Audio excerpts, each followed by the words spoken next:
you don't fly that high, but they generally just they're really accurate maps. So we're flying over and we're spotting each and every grass strip and building, and suddenly mom reaches up and starts fiddling with some knobs on the dash.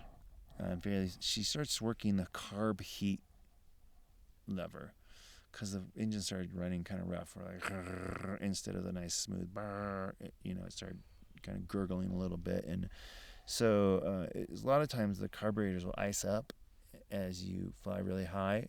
So there's this heater vent that kind of you flip it on and it warms up the carburetor, so to melt any ice that might be on the carb. And that didn't work. So then, right about then, the oil pressure gauge starts to do this number, and she starts tapping on it, and kind of like keys up the mic, or losing oil pressure or something like that. I look over and I take my camera out and I took a picture of it. Which is kind of funny because the oil pressure gauge is supposed to be over like 120, and it was like over at 40. I have that picture blown up too.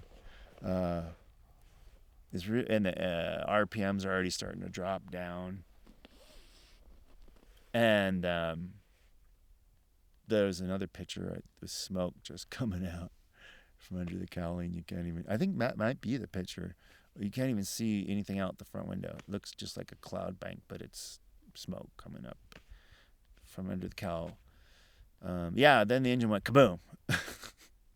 Pretty much, bam, and the cowlings popped up. The engine started shaking, and it just it felt as if the motor was gonna break off. At that point, I knew we were in trouble. But it didn't break off. I was scared to death that the thing was just gonna shake apart.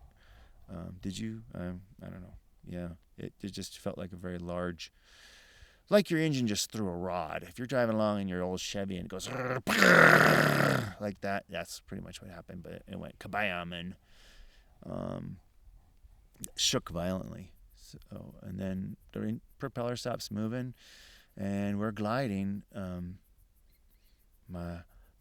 mom and I were having a discussion about where to land, and I informed her that we just passed a grass strip. Yeah, and she remembered the grass strip, and we thought for a second about turning around, but the grass strip is over that big ridge right there on the other side of it, and we just came over that ridge, so likely to turn around and be able to make it back over that ridge to the grass strip was not too good. We were gliding. We were a glider at that point. So she says, find me a runway. There's none. Here, I have the map. There's no runways. It's just straight up and down. And I look out the window, and I see this little teeny itty bitty road on the top of this mountain on this little flat saddle right here where we're sitting. And I go, oh, we got to land there. And I'm taking a picture of it. Click. And tossed the camera in the back. And I told Q, I said, grab the sleeping bag. Hold on tight. And Mom banked it around and brought it in. And banked it around again and brought it in. Finally, we come in. And that's when we started hitting trees and spinning and kind of ended up upside down and backwards.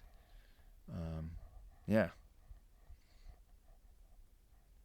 It was a very scary couple of minutes gliding, wouldn't you say? I would say. Yeah.